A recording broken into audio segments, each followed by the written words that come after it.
No role എല്ലാം ad hoc committee തീരുമാനിക്കട്ടെ എന്ന് ഒരു പക്ഷം. മുൻകൂട്ടി തയ്യാറാക്കിയ അജണ്ടയുമായി വന്ന് സംഘടനയെയും നേതൃത്വത്തെയും കരിവാരിത്തേക്കാൻ ശ്രമിച്ചവരെയൊന്നും വെറുതെ വിടാനാവില്ല എന്ന് മറ്റൊരു പക്ഷം. വിവാദങ്ങൾ കൂടുതൽ കരുത്താർജിക്കുമ്പോൾ സംഘടനയുടെ സംരക്ഷകരായി അവതരിച്ചവർ തന്നെ സംഘടനയെ കൈവിടുന്ന കാഴ്ചകളാണ് ഇപ്പോൾ നാം കണ്ടുകൊണ്ടിരിക്കുന്നത്. എന്താണ് അമ്മ നേരിടുന്ന ഇപ്പോഴത്തെ വലിയ പ്രതിസന്ധി?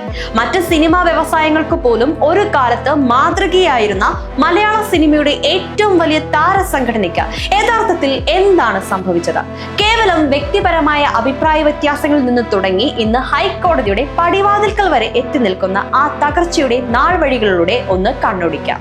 ചരിത്രത്തിൽ ആദ്യമായി ഒരു വനിതാ പ്രസിഡന്റ് സംഘടനയുടെ തലപ്പത്ത് വന്നത് അമ്മ എന്ന സംഘടനയ്ക്ക് വലിയ പ്രതീക്ഷകൾ വഴിയൊരുക്കി. എന്നാൽ സുതാര്യത ഇല്ലാത്ത സാമ്പത്തിക ഇടപാടുകളെ ചൊല്ലിയുള്ള ആരോപണങ്ങളും രൂക്ഷമായ ഉൾപോരും കാരണം ആ കമ്മിറ്റിക്കും അധികകാലം പിടിച്ചു നിൽക്കുവാനായില്ല. ഇതിനേക്കാളെല്ലാം ഗുരുതരമായിരുന്നു സംഘടനയുടെ എക്സിക്യൂട്ടീവ് അംഗമായിരുന്ന നടി അൻസിബ ഹസന്റെ വെളിപ്പെടുത്തൽ. സഹപ്രവർത്തകനായ നടൻ ടിനി ടോം തന്നെ ജിഹാദി എന്ന് വിളിച്ചുവെന്നും മതപരിവർത്തനത്തിന് ശ്രമിക്കുന്നുവെന്ന് ആരോപിച്ച് വർഗീയമായി അധിക്ഷേപിച്ചുവെന്നും അവർ തുറന്നു പറഞ്ഞു. ഈ ഗുരുതരമായ പരാതിയിൽ ടിനി ടോമിനെതിരെ കേസെടുത്ത് അന്വേഷണം നടത്താൻ ഹൈക്കോടതി പോലീസിന് കർശന നിർദ്ദേശം നൽകിയത് സംഘടനയുടെ സൽപ്പേരിനേറ്റ ഏറ്റവും വലിയ പ്രഹരമായി മാറി. ഈ പ്രതിസന്ധികളോട് സിനിമാ മേഖലയിലെ പ്രമുഖർ പ്രതികരിച്ചത് ഇങ്ങനെയാണ്.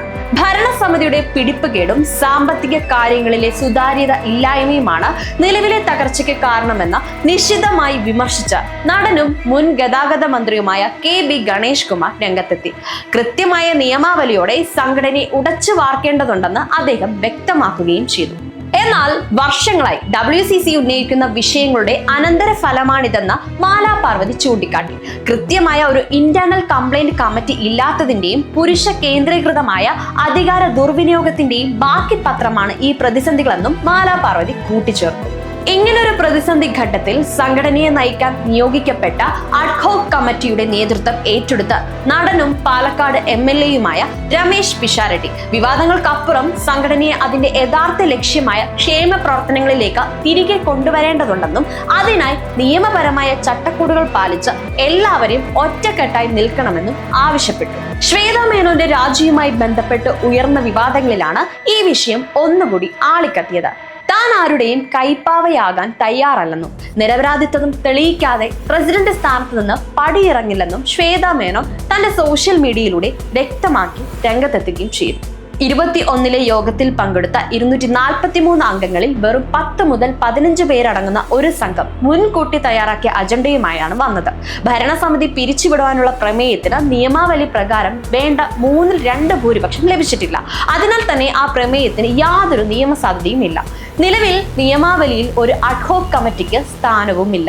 മുൻപ് മോഹൻലാലിന്റെ കമ്മിറ്റി രാജിവെച്ചപ്പോൾ പുതിയ തെരഞ്ഞെടുപ്പ് വരെ അവർ തുടർന്നതുപോലെ തന്നെ നിയമപരമായി തന്റേതാണ് ഇപ്പോഴും യഥാർത്ഥ കമ്മിറ്റി. തന്റെ മൗനം മുതലെടുത്ത മുൻ കമ്മിറ്റിയിലെ കുറ്റാരോപിതരായ ചിലർ സംഘടനയെ ഹൈജാക്ക് ചെയ്യാൻ ശ്രമിക്കുകയാണെന്നും സാമ്പത്തിക രേഖകളുടെ ഫോറൻസിക് ഓഡിറ്റിംഗ് നടത്തണമെന്നും ആവശ്യപ്പെട്ട ശ്വേത ചിത്രം ഇനിയും ബാക്കിയുണ്ട് സുഹൃത്തെ എന്ന് കുറിച്ചുകൊണ്ടാണ് തന്റെ കുറിപ്പ് അവസാനിപ്പിച്ചത്. നടൻ ജഗദീഷിന്റെ സമയോചിതമായ ഇടപെടൽ ഈ സംഘടനയുടെ യശസ് ഉയർത്തുമെന്ന പ്രതീക്ഷ ബഹുഭൂരിപക്ഷം ആളുകളിലും എത്താൻ കാരണമായി.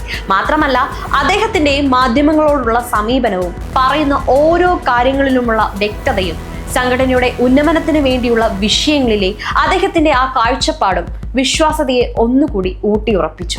എന്നാൽ ഈ കഴിഞ്ഞ ദിവസങ്ങളിലായി ഉയർന്നു വന്ന വിവാദങ്ങൾക്കും ആരോപണങ്ങൾക്കും പിന്നാലെയുള്ള ജഗദീഷിന്റെ പിന്മാറ്റവും വി ഹാവ് നോ റോൾ എല്ലാം അഡ്ഹോക് കമ്മിറ്റി തീരുമാനിക്കും എന്ന പ്രസ്താവനയും മൂലം ആ വിശ്വാസ്യതയും അസ്തമിച്ചു. നേതൃനിരയിൽ ജഗദീഷ് എത്തിയാൽ പ്രശ്നങ്ങൾക്കൊരു പരിഹാരമാകുമെന്ന് പ്രതീക്ഷിച്ചവർക്ക് വലിയ തിരിച്ചടിയാണ് ജഗദീഷിന്റെ ഈ U-ടേൺ. കൃത്യമായ നിലപാടോ തീരുമാനങ്ങളോ ഇല്ലാതെ പരസ്പര ബന്ധമില്ലാത്ത ആളുകൾ എന്തൊക്കെയോ ചെയ്യുകയും പറയുകയും ചെയ്യുന്ന നിലയിലേക്ക് അമ്മ സംഘടന കൂപ്പുകുത്തി വീണിരിക്കുകയാണ്. അനേകം കാര്യങ്ങളിൽ വളരെ മികച്ച രീതിയിലുള്ള ഇടപെടലുകൾ നടത്തിയിരുന്ന ഒരു വലിയ പ്രസ്ഥാനം ഇന്ന് പലരുടെയും ചോദ്യമുനയിലാണ്. ക്ഷേമ പ്രവർത്തനങ്ങൾ എന്ന ഒറ്റ ആയുധം കൊണ്ട് മാത്രം ഇനി അമ്മയ്ക്ക് പിടിച്ചു നിൽക്കാനാകില്ല എന്നത് പകൽ പോലെ വ്യക്തമാണ്.